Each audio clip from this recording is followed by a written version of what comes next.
Say you vote for Rustin Howard. The individual receipt would look fine. You never know your votes were stolen.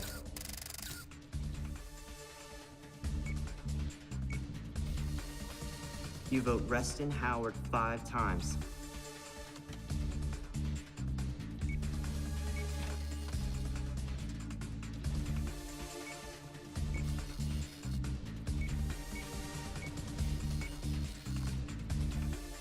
Five receipts that all read Rustin Howard. But the final tally, the one the voter never gets to see, that would show you what actually gets sent to the Board of Elections.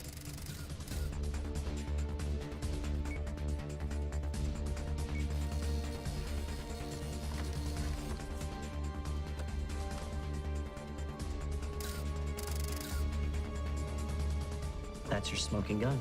And that's how you rig an election.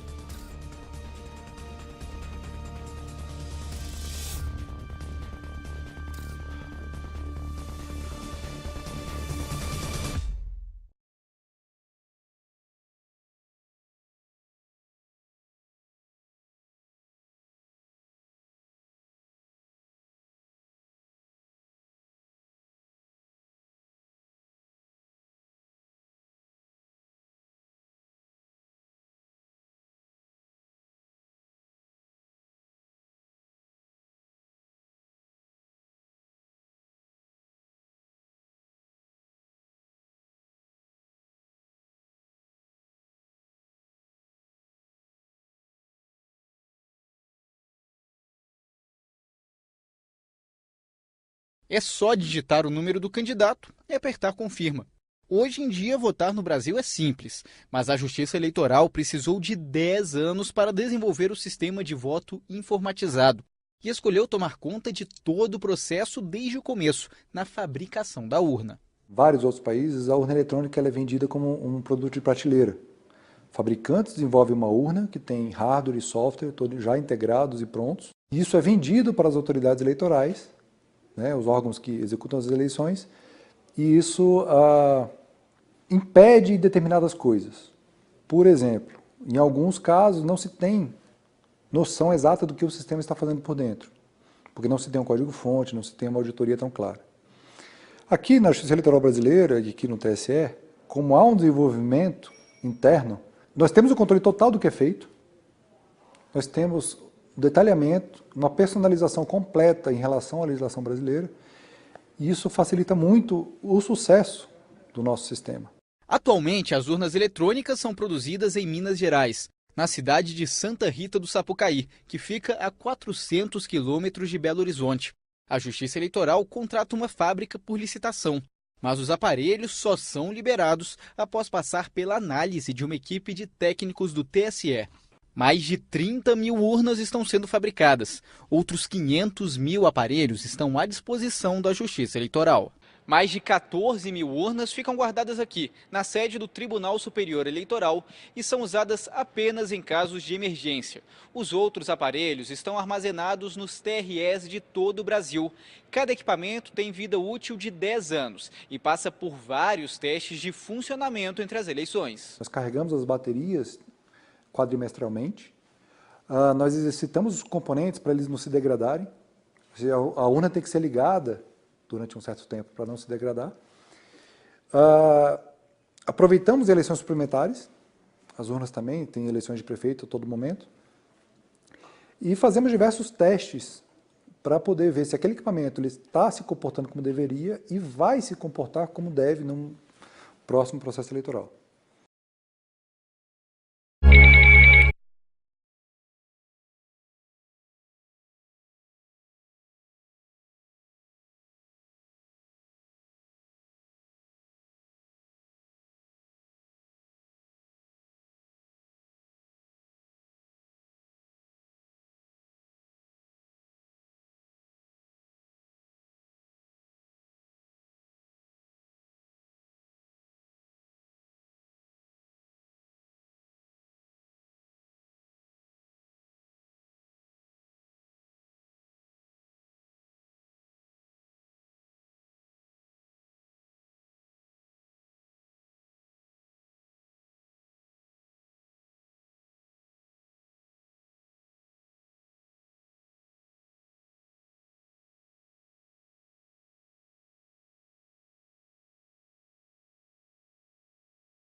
Mas essa história do voto impresso, ela remonta ao ano de 2012. Eu não estava no Senado, né, quando foi aprovada uma lei estabelecendo o voto impresso, e revogada em 2013. Depois, agora, em 2009. Então, há uma história de contradições entre o Tribunal Superior Eleitoral e representantes da sociedade civil que defendem o comprovante físico do voto, não apenas o registro digital. Eu, como eleitor, todas as vezes que eu vou exercer o direito do voto, eu me encho de dúvida na frente da urna eletrônica, porque eu tenho certeza do que eu digitei, mas não tenho certeza para onde vai o resultado daquilo que eu fiz.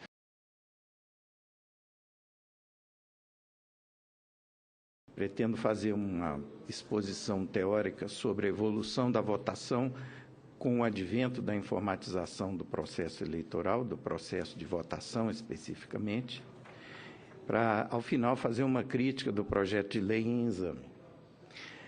Pretendo seguir esse roteiro e que começa com uma história de como evoluíram os sistemas de votação eletrônica no mundo. É muito difundido a versão de que o Brasil é pioneiro na adoção do primeiro modelo de votação eletrônica, chamado Direct Record Electronic, que não permite recontagem, cuja verificabilidade depende inteiramente da integridade do software usado para coletar votos na máquina de votar e no sistema de totalização, que somos boletins de urna eletrônicos, né? O país pioneiro na adoção desse modelo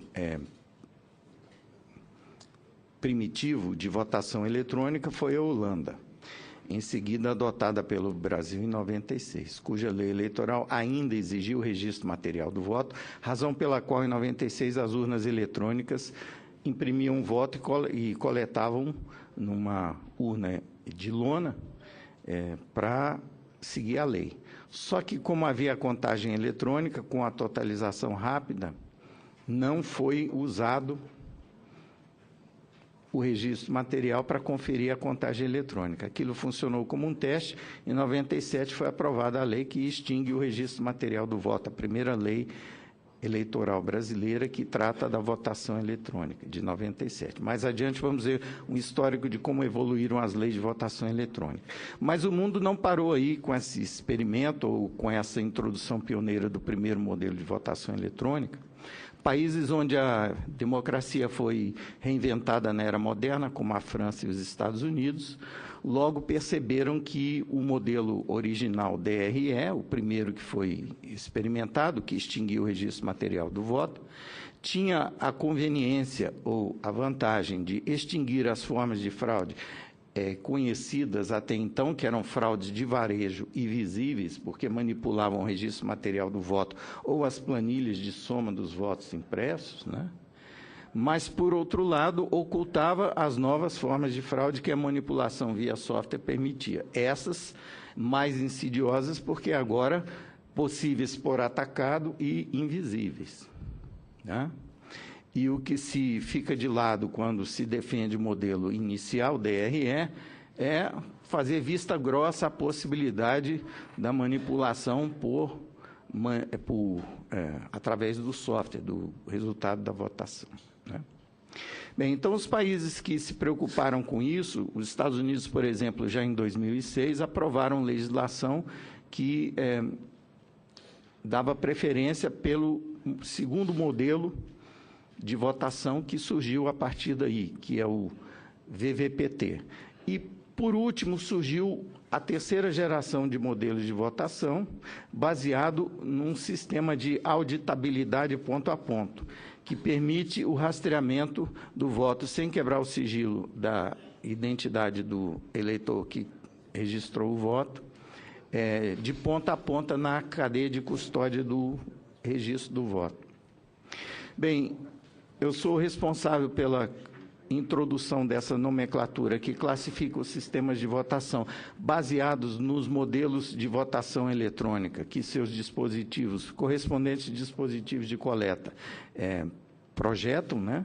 DRE, registro eletrônico puro, VVPT é o que permite uma trilha de recontagem por registro individual material do voto, e E2E é end-to-end auditability, auditabilidade ponto a ponto, né?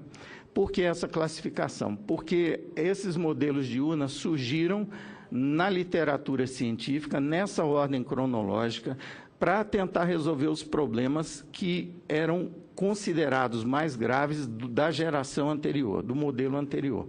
O DRE entrou para resolver os problemas da fraude no voto em papel, mas introduziu a possibilidade da fraude por atacado invisível por manipulação do software.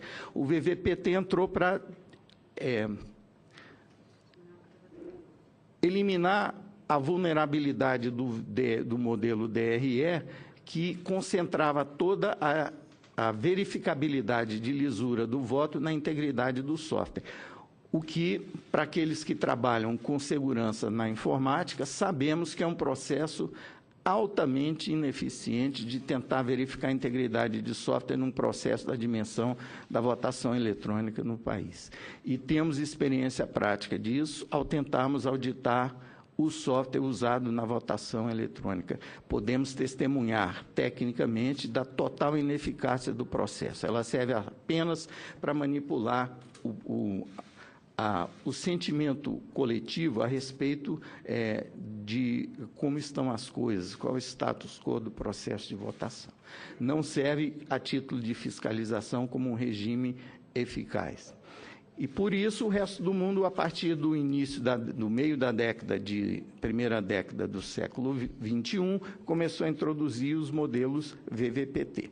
Mas o modelo VVPT, o TSE tem razão nisso, ele tem o problema de não conseguir distinguir quando há discrepância entre a contagem eletrônica imediata e a contagem para verificação manual, onde estaria o problema, o erro ou a manipulação indevida, se na contagem eletrônica ou na contagem virtual.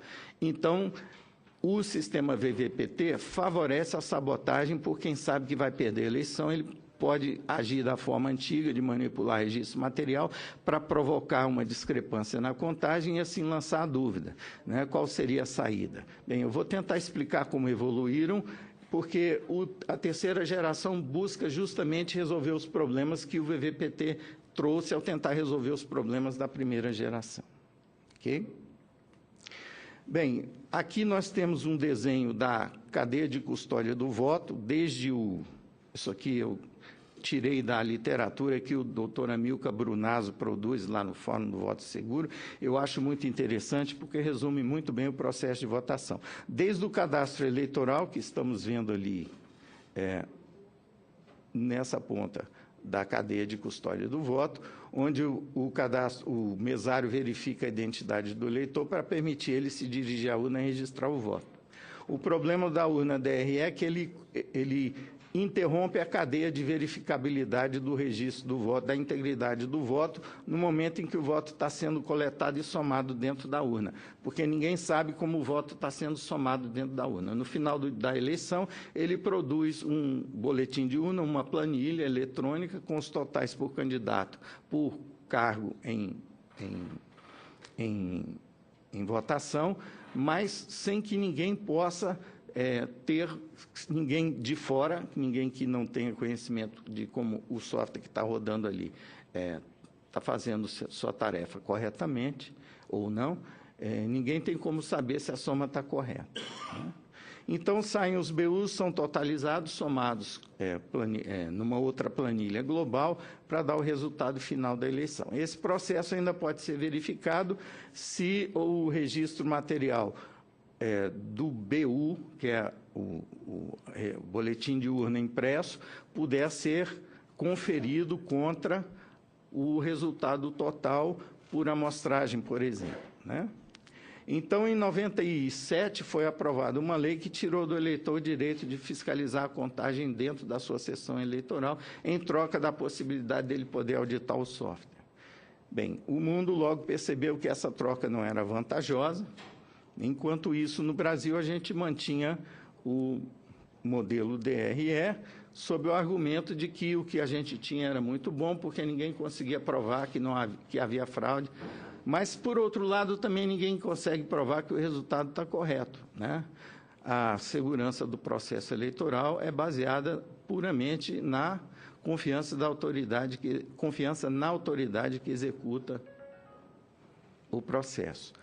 Ou, já que a fiscalização permitida não tem nenhuma eficácia em termos de auditoria do processo de votação per se. Tá? E já escrevi mais de 70 artigos, mais de 40 entrevistas, desde o centro acadêmico da Faculdade da Esquina até o Los Angeles Times, explicando por que essa ineficácia. E por que o mundo desistiu do modelo DRE já na primeira metade da década de 2000, né, devido a essa ineficácia intrínseca de se concentrar a verificabilidade do processo de votação na verificabilidade da integridade do software. Então, o que temos aqui no Brasil é uma estratégia de promover a segurança do ponto de vista da percepção do usuário, do eleitor, de que temos um sistema seguro, já que ninguém consegue provar que tenha havido fraude em alguma eleição.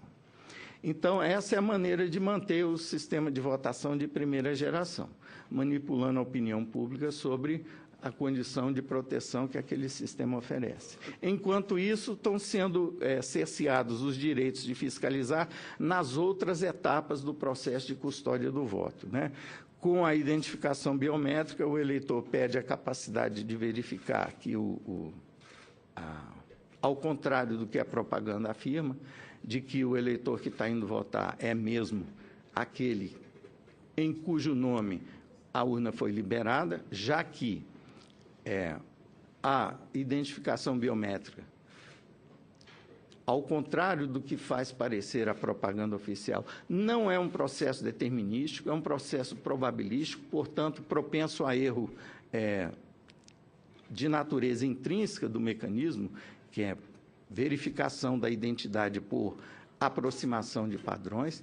Então, por exemplo, o fabricante do equipamento usado hoje na urna eletrônica, que identifica a biometria das impressões digitais, ele afirma que a identificação biométrica com o equipamento utilizado dá em torno de 1% de falso negativo, ou seja, casos em que o eleitor está cadastrado, mas a sua identidade biométrica não é reconhecida. Como o direito de votar não deve depender da tecnologia e depende da democracia, então tem que haver um mecanismo de contingência para permitir o eleitor votar nesses casos de falso negativo. Com sessões eleitorais com 300 eleitores em média, dá em torno de 3%, segundo o fabricante, de eleitores que precisam ser liberados para votação através do sistema antigo de senha. Então, a biometria não acrescenta nada na segurança da identificação do eleitor por causa da necessidade do mecanismo de contingência para liberar aqueles casos de falso negativo. E o eleitor que quer fiscalizar se está havendo fraude de cadastro, se algum eleitor está votando por outro, não tem como saber se uma alegação de falso negativo de quem bota um dedo lá, mas não está cadastrado, ele diz que está, mas não está, e o mesário, se tiver favorável à fraude, vai se fazer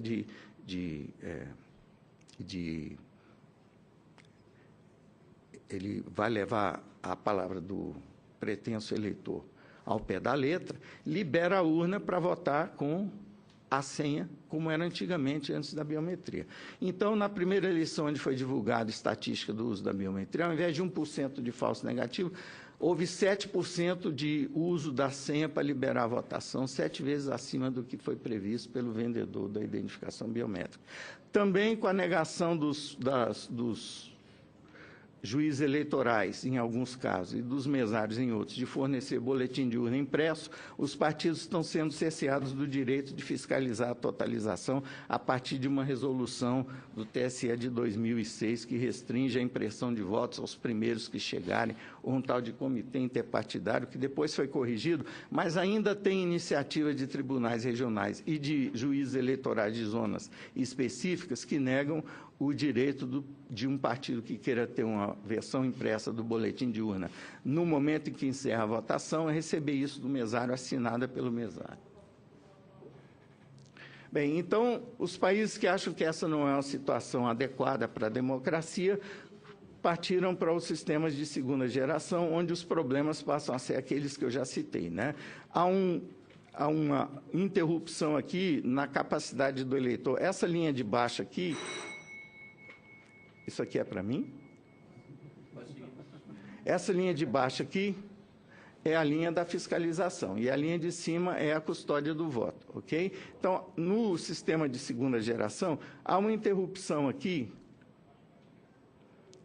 dentro da urna, porque o registro material do voto que permite a recontagem nesse processo aqui,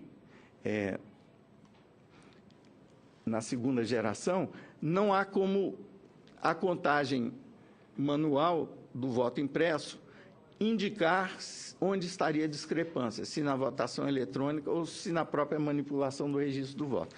Com os sistemas de terceira geração, os registros de voto, tanto o eletrônico quanto o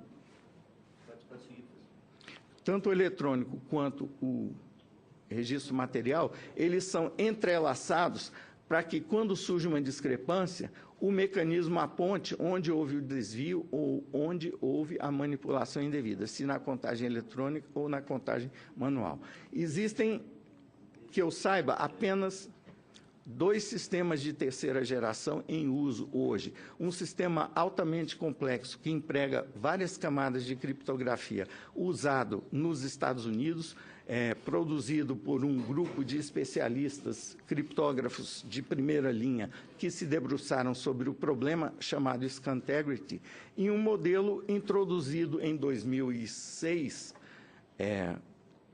pela primeira vez na Argentina, feito por um engenheiro que estudou uma publicação produzida pela Fundação Alberto Pasqualini, do PDT, a partir de um seminário organizado na Câmara, onde, em 2002, colhemos todas as denúncias de suspeitas de fraude que havia no sistema de votação eletrônica. Esse engenheiro da Argentina passou 3 anos estudando essa publicação, que não ganhou. O papel foi apenas para a internet, porque disseram para o Brizola na época que seria bom ele não publicar aquilo, porque o partido dele poderia sofrer retaliação, botamos na internet. 10 anos depois, descobrimos que o engenheiro na Argentina estudou todas aquelas denúncias e procurou fazer um sistema de votação usando um chip de RFD embutido dentro da cédula que recebe a impressão do voto, que é isso aqui. Se vocês olharem, tem um RFD dentro da cédula que permite a contagem automática do voto eletrônico e o registro material no mesmo registro, na mesma cédula. Quem quiser dar uma olhada nisso aqui, depois a gente circula, né? Então, esses são os sistemas de terceira geração.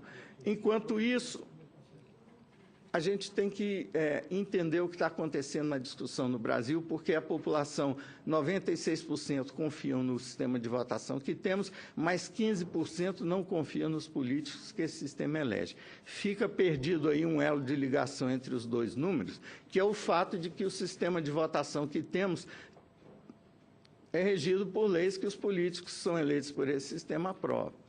E na França, que é o outro berço da democracia, os municípios têm direito de escolher o regime de votação que eles vão adotar. E apenas 3% dos municípios na França adotam votação eletrônica. Os outros 97% preferem usar registro material do voto apenas. E, mesmo assim, nós ficamos sabendo o resultado da eleição presidencial da França no mesmo dia. Por quê? Porque na França a votação é voluntária, não é obrigatória como no Brasil. A apuração da sessão eleitoral é feita na própria sessão eleitoral. Vai um boletim de urna eletrônico para apuração instantânea e vai um registro material do boletim de urna para lastrear a votação eletrônica e, para caso de votação apertada, poder haver um mecanismo de recontagem a nível de totalização. Com isso, eles conseguem fazer uma apuração tão rápida quanto a nossa, mas lá o eleitor é civilizado e ele está preocupado com o processo, ele quer fiscalizar a votação no local em que o voto é registrado, na sessão eleitoral. No Brasil, nós somos adestrados a entender o processo de votação como videogame.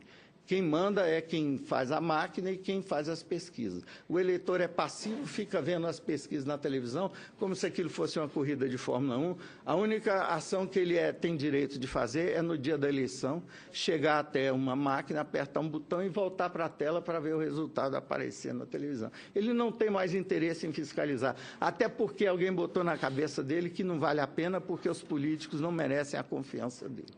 Mas é a democracia que adoece dessa forma.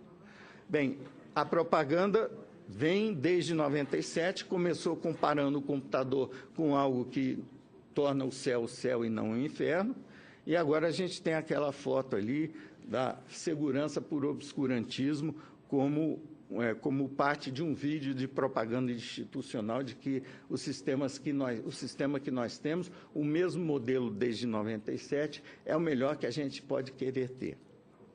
Mas talvez isso não seja uma situação adequada. Por quê? Porque isso concentra muito poder no operador eleitoral. Vivemos uma espécie de, imagino eu, uma espécie de ressaca da República Velha. Na República Velha, o processo de votação, o processo eleitoral, era concentrado, o poder de executá-lo, de regulá-lo e de julgar o resultado no poder legislativo. Com a Revolução de 30, houve um movimento pendular, retirou-se todo esse poder do legislativo e colocou-se no judiciário. Mas isso continua sendo um problema, porque o Brasil é o único país do mundo onde o órgão que julga o resultado do processo eleitoral é o mesmo que executa. Como é que alguém vai produzir prova contra si mesmo num processo de impugnação, de votação? Como é que ele vai fornecer provas que ele detém para o autor da ação, para o autor da ação poder enquadrá-lo num caso de inépcia ou de má-fé? Eu não vejo lógica nisso.